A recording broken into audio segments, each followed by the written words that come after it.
We're bringing you some of the most nostalgic games we played back in the day. Stay tuned because you won't want to miss this. Swords and Sandals. First on the list is Swords and Sandals. Released in 2005 by Whiskey Barrel Studios, Swords and Sandals was a turn-based gladiator fighting game where players climbed the ranks by battling increasingly ridiculous opponents. You started with no armor, a weak weapon, and a dream. Winning meant better gear. Losing meant getting flattened in front of a cheering crowd. It became a hit in the late 2000s thanks to its simple gameplay, wobbly animations, and dramatic taunts. Some fights were a breeze, while others felt like the AI had something personal against you. One minute, you were on top of the world. The next, you were getting one-shotted by a guy named Greg with a frying pan. Flash's decline in the 2010s took the game with it. Sequels came and went, but nothing matched the chaotic charm of the original. Happy Wheels.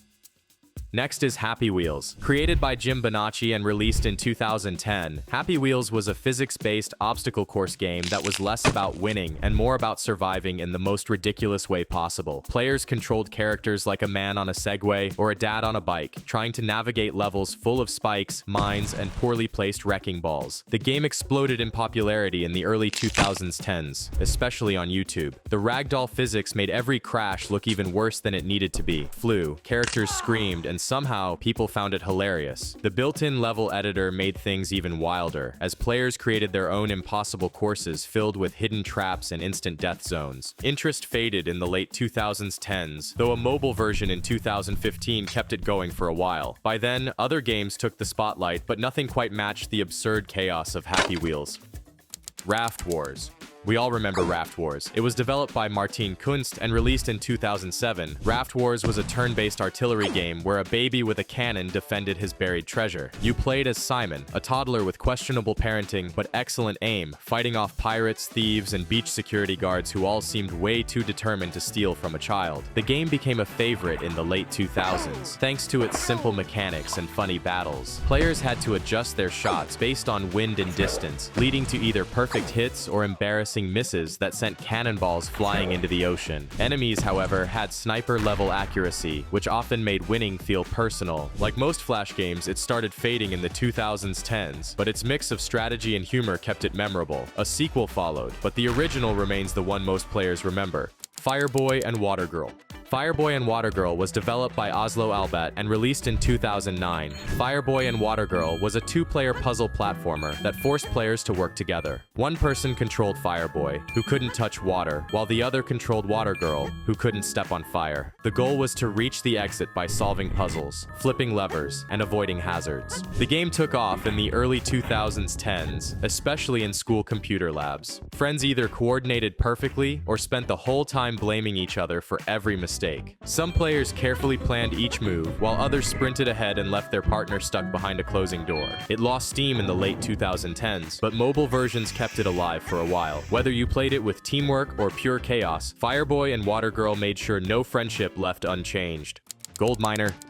Next is Gold Miner. Released in the early 2000s, Gold Miner was a simple yet frustrating game where players controlled a miner using a claw to grab gold, diamonds, and whatever else was buried underground. Timing was everything. A second too early or too late, and you'd end up with a worthless rock instead of a shiny gold nugget. The game became popular in the mid-2000s, especially on early Flash gaming sites. Players had to hit a money goal before time ran out, which seemed easy until the claw grabbed the wrong thing. Dynamite was supposed to help clear junk, but half the time, it just blew up something valuable instead. By the 2010s, like most games, Gold Miner started fading as Flash games declined. It wasn't flashy, but its mix of luck and patience made it weirdly addictive. Some levels felt impossible, but quitting never felt like an option.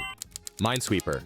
First released by Microsoft in 1990, Minesweeper was a logic-based puzzle game that came pre-installed on Windows computers. The goal was simple: clear a grid without clicking on a mine. Each revealed number told players how many mines were nearby, turning every move into either a smart deduction or an instant explosion. The game saw widespread popularity in the 2000s, mostly because it was already on every school and office computer. Many people clicked around randomly at first, not realizing there was actual strategy involved. Those who figured it out got hooked, chasing faster completion times and larger grids. Interest declined in the 2010s as more visually exciting games took over. Still, Minesweeper remains one of the simplest yet most punishing puzzle games ever made. One wrong click, and it was game over. Line Rider.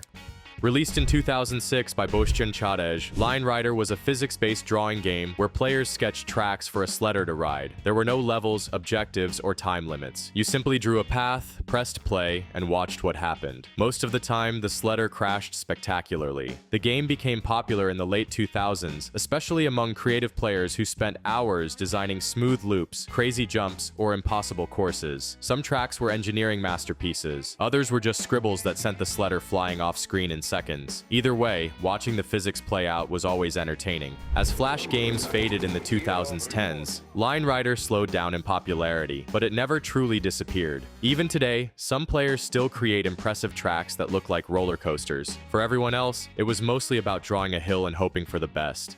Cat vs. Dog. Released in the 2000s, Cat vs. Dog was a simple, yet surprisingly intense, two-player game. A cat and a dog stood on opposite sides of a fence, taking turns throwing random objects at each other. The goal was to land hits while adjusting for wind and distance. Some throws were perfect, others missed so badly they looked like a peace offering. The game became popular in the late 2000s, especially among kids looking for a quick and competitive battle. Matches could get heated, especially when one player landed a perfectly timed shot right before losing. The win mechanic added just enough randomness to keep things unpredictable, and the dramatic reactions from each hit made every round more entertaining. Like most Flash games, Cat vs. Dog faded in the 2010s, but it was one of those games that turned friendly competition into full-blown rivalries. How good were you in these games? What else can you remember about these games? Let us know in the comments which games you'd like to bring back and relive its moments. Like and subscribe to our channels for more lists like this one. We'll see you in the next video.